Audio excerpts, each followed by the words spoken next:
Today, Monday, 13 October 2014, and we complete the analysis for the entire week with today's news. So today we read three main news which are related to Islamic eschatology. Lest I be misunderstood, I will quote here a statement made by Rushdie, and he says, Jihadi cool language draws Muslims, UK Muslims, to ISIS. Rushdie has identified,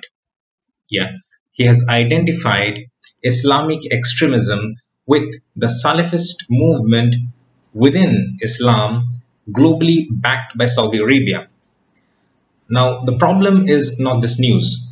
The problem is, and I'm not supporting Rushdie. We all know who he is.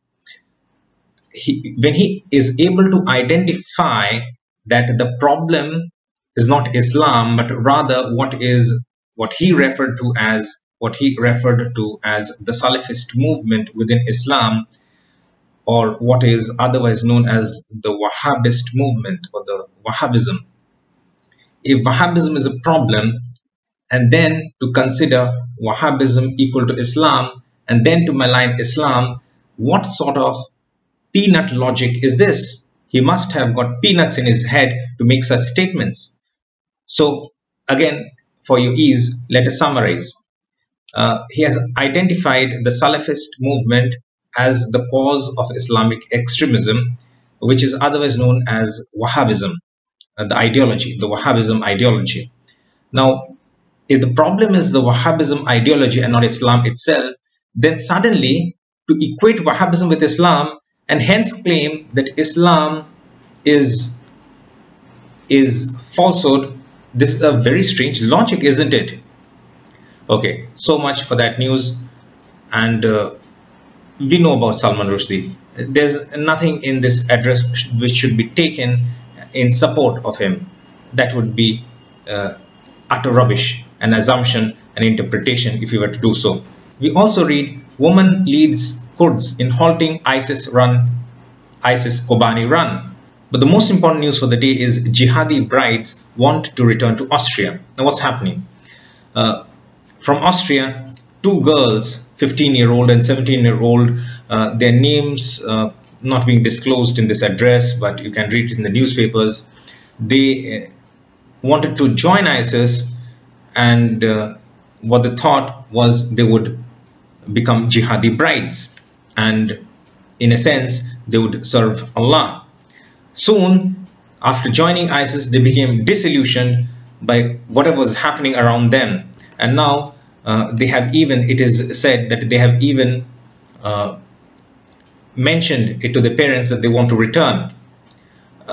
So this is what we were calling initially in a number of our past addresses about how not only the youth among the men, but also among the ladies, how they are being brainwashed into believing that this is the legitimate Khilafah which is being restored under a legitimate Khalifa, which is not true at all, as we have exposed to time and again. Okay, in this week's analysis, you will find that I have not always given much in-depth analysis into the news reports. Yes, there are two reasons for that. Number one, if we were to take each of the news items which had eschatological significance and discuss in details, then it would take a much longer time than we are able to achieve in what we are able to achieve in short clips. So sometimes it so happens that people are deterred from watching long clips for an address like this. So I have tried to keep these addresses short. For detailed analysis, obviously you can go back to my lecture sessions, some of which are 2-hour lecture sessions in which you get the full details. These news items and their analysis and their respective analysis not meant to be a lecture session.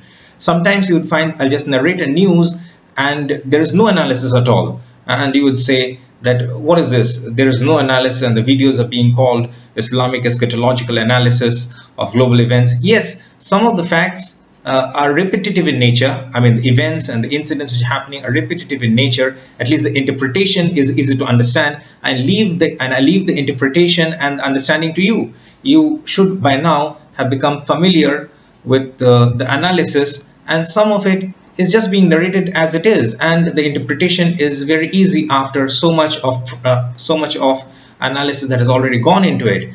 Yes, there are some news items which needs more depth and more analysis, and we are doing that.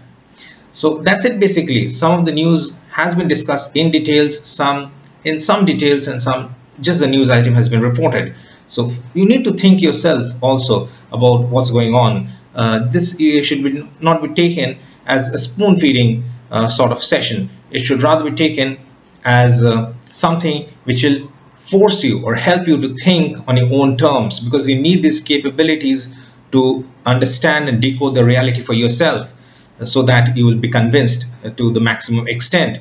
Otherwise, just giving you through a spoon feeding mechanism will ultimately not prove much benefit as far as conviction is concerned. Okay, that's it. And then we have just one more update which goes with this week's analysis, and that is, alhamdulillah, we have been able to what we have intended for the past few weeks. At least we had intended to start publishing Islamic literature, and alhamdulillah, we have just started with that series. We want to make it the most comprehensive series on Islamic eschatology.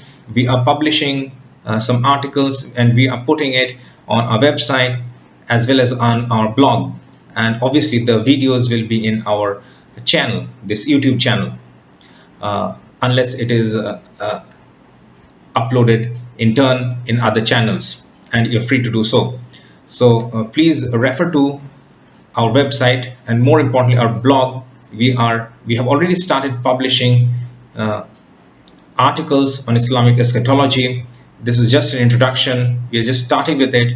We have already uploaded, I think, about 6 articles already.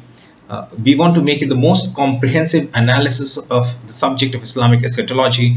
I don't know how many articles it will consume. It will take, but maybe 100 even. But then we will go into very deep analysis. We're just building on. The analysis is not yet started to run in full steam. We're just beginning to do so. We're just developing the subject for you, for those who are, especially for those who are new to the subject, and we'll inshallah expand and go very deep into the analysis of all this. So that's it for this week. Wa akhiru da'wana anil hamdulillahi rabbil alamin.